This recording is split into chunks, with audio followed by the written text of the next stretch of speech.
Continuamos con el día jueves, para nosotros Jueves Santo, que está en el capítulo 14, versículo 66 del Evangelio según San Marcos. Y empezamos con las negaciones de Pedro. Estando Pedro abajo en el patio, llega una de las criadas del sumo sacerdote y al ver a Pedro calentándose, le mira atentamente y le dice: «También tú estabas con Jesús de Nazaret». Pero él lo negó y le dijo: «Ni sé ni entiendo qué dices».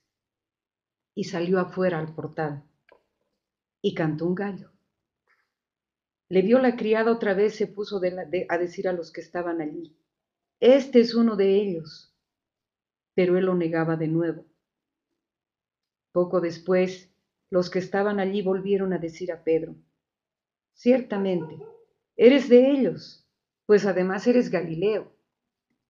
Pero él se puso a echar imprecaciones y a jurar: «Yo no conozco a ese hombre de quien hablan».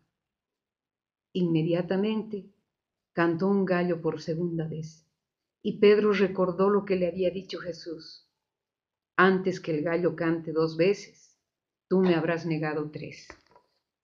Y rompió a llorar.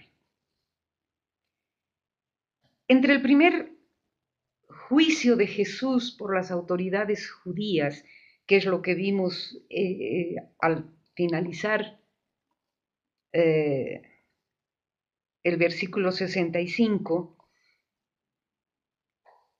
del prendimiento de Jesús y Jesús en el Sanedrín, entre este primer juicio de Jesús y el segundo, por el poder romano, se intercala la escena del discípulo que no huyó de Getsemaní, Simón Pedro. Su última aparición en el Evangelio de Marcos es humillante, siendo el principal de los 12, honrado con la primacía entre ellos, que eso es lo que nos dice el Evangelio según Mateo. Eso está en el capítulo 16.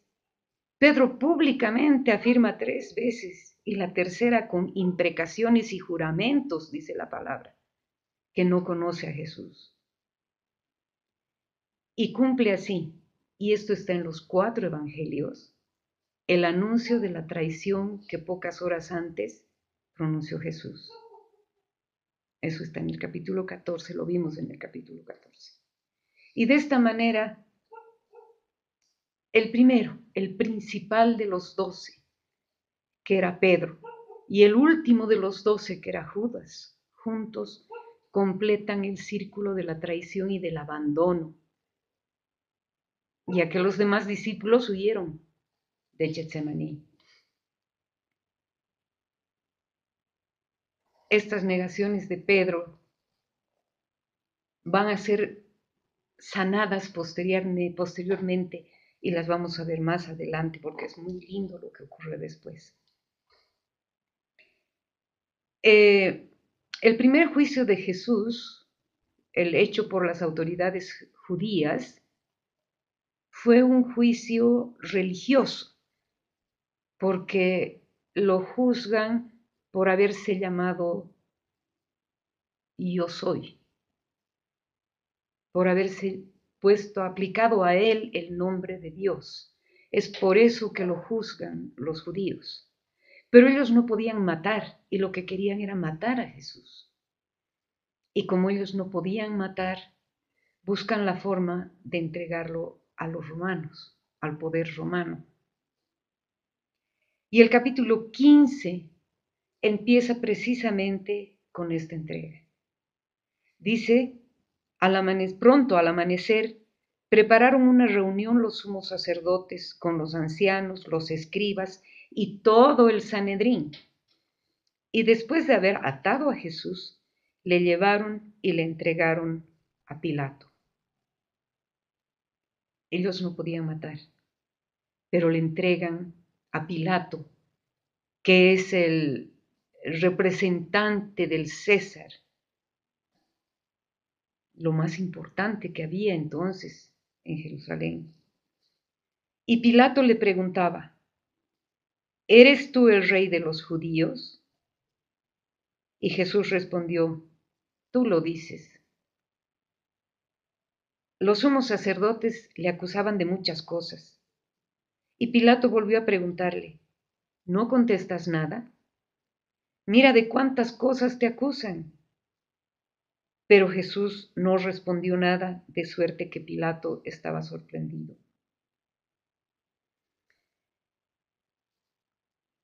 Esta parte está escrita con mucha dignidad. Marcos pone a Jesús con una dignidad muy alta. Y es el proceso de condena a muerte a Jesús. Y Pilatos nos dice la palabra que no comprendía por qué Jesús no respondía si eran tantas las acusaciones que habían contra él.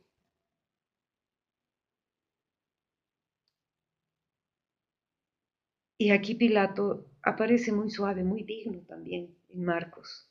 Y no aparece con esa mención que se tiene posteriormente de que Pilatos tenía un carácter brutal. Eso es lo que dice la historia de Pilatos. Y aquí los evangelios nos dicen que fueron en realidad las autoridades judías y todo el pueblo judío los culpables de la muerte de Jesús y liberaban así a Roma. Pero eso es desde el punto de vista del siglo XXI en el que estamos. Fue Roma, la célebre prostituta del Apocalipsis, la que mató a Jesús, porque los judíos no podían matar. Los judíos le dieron ciertos castigos como la tortura, los escupitajos, los insultos, las bofetadas, pero no podían matar. Y entonces encuentran la forma de acusarlo contra el César, contra Pilatos en este caso, acusándolo de haberse nombrado rey de los judíos. Esa es la acusación con la que le llevan las autoridades judías a Pilatos. Y le dicen, dice que es el rey de los judíos. Y más adelante en los otros evangelios nos dice, pero nosotros no tenemos otro rey sino al César. Y esa es la acusación de la que echan mano los judíos, las autoridades judías, para acusar a Jesús delante de Pilatos. Seguimos en el versículo 6. Cada fiesta les concedía la libertad de un preso, el que pidieran. Y había uno llamado Barrabás, que estaba encarcelado con aquellos sediciosos que en el motín habían cometido un asesinato. Subió la gente y se puso a pedir lo que les solía conceder, y Pilato les contestó, ¿quieren que les suelte al rey de los judíos? Pues se daba cuenta de que los sumos sacerdotes le habían entregado por envidia. Pero los sumos sacerdotes incitaron a la gente a que dijeran que les soltase más bien a Barrabás. Pero Pilato les decía otra vez, ¿y qué voy a hacer con el que ustedes llaman rey de los judíos? La gente volvió a gritar, crucifícale. Pilato les decía, ¿pero qué mal ha hecho? Y ellos gritaban con más fuerza, crucifícale. Pilato entonces, queriendo complacer a la gente, le soltó a Barrabás y entregó a Jesús después de azotarle para que fuera crucificado. En este juicio romano hay dos personajes principales. El uno es histórico, que es Pilato, y el otro, probablemente legendario, que es Barrabás.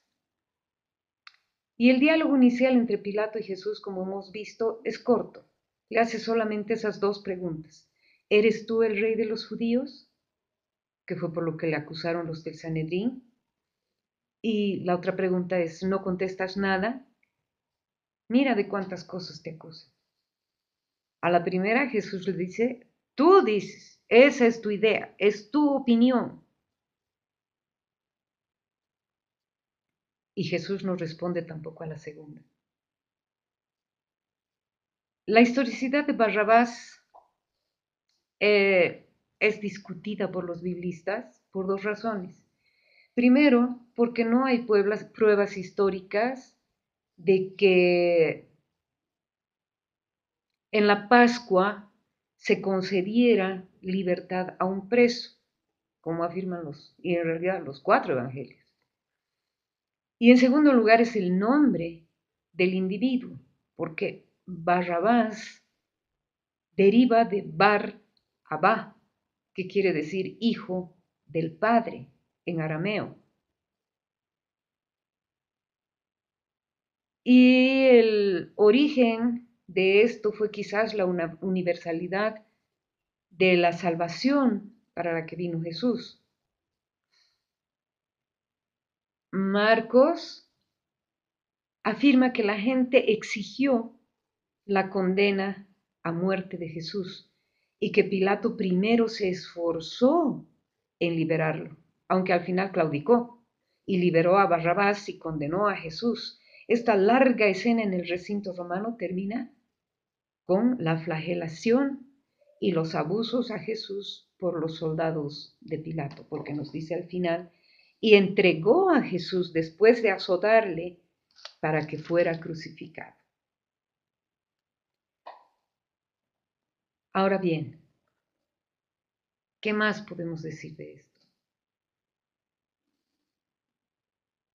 Marcos compuso este capítulo 15 con 4 secciones. 4 secciones. Que relatan las 12 horas en que se desarrolla toda esta historia. Pero esto según la división romana del día. No nos olvidemos que para los judíos el día empezaba a las 6 de la tarde y tenían las 6 de la tarde, las 9 de la noche, las 12 de la noche y las 6 de la mañana, 9 de la mañana, 12 del día, 3 de la tarde y terminaba su día a las 6, donde empezaba su día siguiente. Pero para los romanos esto era diferente, el horario era diferente. Para los romanos el día lo dividían también en 4 partes, pero empezaba a las 6 de la mañana el día de los romanos. Entonces tenemos 6 de la mañana, que es la entrega, dice muy temprano en la mañana lo entregaron a Pilatos. A las 6 de la mañana tenemos la entrega. A la hora tercia, que serían las 9 de la mañana, es la condena a Jesús, es la entrega de Pilato a los soldados para que lo crucifiquen. A la hora sexta, que sería el mediodía, tenemos la crucifixión de Jesús. A la hora nona, que son las 3 de la tarde, la muerte de Jesús. Y al atardecer, dice, muy posiblemente antes de las 6 de la tarde, porque a las 6 de la tarde empezaba el día santo para los judíos y este día era muy santo, especialmente santo porque era la Pascua, el entierro de Jesús.